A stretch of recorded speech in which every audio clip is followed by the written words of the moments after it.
Hey everybody, so welcome back to the channel. John here. If you are new here, go ahead and like and subscribe. We'll get that out of the way right away. But yeah, I just wanted to talk to you today about my first Cube of Truth experience. So you might hear some angry chipmunks in the background. I think I startled one on my walk into the woods here. Completely unintentionally, of course, and now they're going a little bit crazy. But that's okay. First Cube of Truth experience. Today is Monday the 23rd, first day of fall. What a beautiful day for the first day of fall. Really warm out here. For my friends in the southern hemisphere, welcome to spring. But so today's the 23rd. My first cube was on Saturday the 21st, and that was in Halifax, Nova Scotia. And we had a good turnout. We had 22 people. We had a cube of 8 going at one point. And you know what? Just a great experience. I'm wanting to do something like this for a while. And if you're not familiar with Anonymous for the Voiceless and the Cube of Truth movement, I mean, look that up on YouTube. Some of the most influential vegan speakers, I would say, and animal rights activists participate in this, if not AV, exactly this style of outreach. So for my first cube, I wasn't going to do any outreach, even though I'm pretty comfortable speaking with people. I do it regularly, and obviously I've, been making videos and stuff for like 5 years. It's no problem. But I thought, you know what, I'll just kind of participate and listen and learn, because I'm not going to be so egotistical to think that I've got it all figured out. So I just kind of like stayed in the cube, and then obviously, took little breaks and stuff, but it was cool. I got to meet some people that I haven't met before, that I've been friends with online. And obviously these cubes aren't social events, but you can still say hi and meet people, and it's nice to have that connection with people that from online but have never actually met in person. Just gonna switch hands here. So that was nice. I think the biggest takeaway for me, our cube was about 2 hours, and I think the biggest takeaway for me was just how many people. I mean, sure, there's a lot of people that walk by and they don't look because they don't want to see the footage or whatever, or maybe they just don't really care. But there are so many people who do, just even if they just glance, you can see that, like, that little facial, there's some sort of a language that they project. There's some sort of a recognition that you can have when you see them. Just they're responding to that. They're having an emotional response, or at least some sort of a response to the footage they're seeing. So even if they don't stop and talk or look a little bit more, you can tell that's going to stay with them at least for the next little part of their day, if not the remainder of their day, and become a conversation. So I guess it was just kind of nice to see how many people were actually affected, even outside of the like 20 some or 30 some conversations or whatever it was that the group tallied. But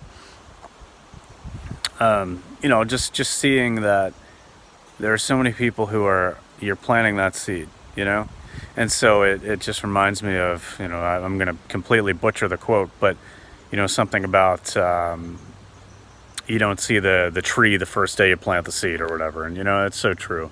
It's going to be people who are going to go and have conversations about this stuff, who didn't stop to watch the footage or talk to one of the outreachers. And it's impossible to know how many of the hundreds, or might have even been like 1,000 people that walked by, will end up being vegan as a result of that moment, even if they didn't stop. So it's kind of cool. It gave me a little bit of a more optimistic view. I know that the Cube of Truth is a very effective tool, but having never participated in one, it was it was kind of difficult for me to know exactly how effective. So I would say this was a very positive experience for me. It was pretty emotional in a couple of points, even though I actually didn't watch any of the footage while I was right there, because I've seen that stuff before. I think what was emotional for me in a couple instances was, well, this first time when I was there, I had the mask on, I'm holding the laptop, and a couple of like probably early teen girls come up, maybe like 3 or 4 of them in a group. And right away, they see the footage, and this one's just like, oh my God, how can we help? And in that moment I was like, wow, this person, the automatic response is, how can I prevent this? And that led to a good conversation with one of the people doing outreach. But I don't know, maybe that was a moment where I kind of like got a little bit of hope. So it was good to hear. It was good to see. It was good to experience. So I'm definitely going to be going back, doing more AV and Cube of Truth events. So this event was an hour from where I live. So I did carpool with somebody else who lives in my town. So that was really awesome. I may not be able to go to every event in the city, but I'd like to get to as many as possible. The next one's going to be huge. They were saying that last year, because it's some kind of like an art festival as well, and so a lot of people think that the Cube of Truth is actually part of the art festival. So a lot more people will stop and take it in, thinking that it's kind of a project. So anyway, just my thoughts there. I'm gonna just go for now because I see a couple people coming up the trail. Probably wrap this up in a couple of minutes while I'm out walking. All right, so yeah, I just like to stop things when I know people are coming because they might not want to be in my video or something. And then also I knew that I was just about done, so I didn't really want to be like wrapping things up as they would be passing me and then walking out of the woods with them. It's just kind of weird. It's funny to me how I can be simultaneously like extremely confident and fine with everything, but then also oddly weird and awkward around other people at the same time. I don't know. It's strange. Anyway, yeah, positive experience. Really enjoyed the Cube of Truth. We'll do it again, definitely. Next one's coming up in less than a month.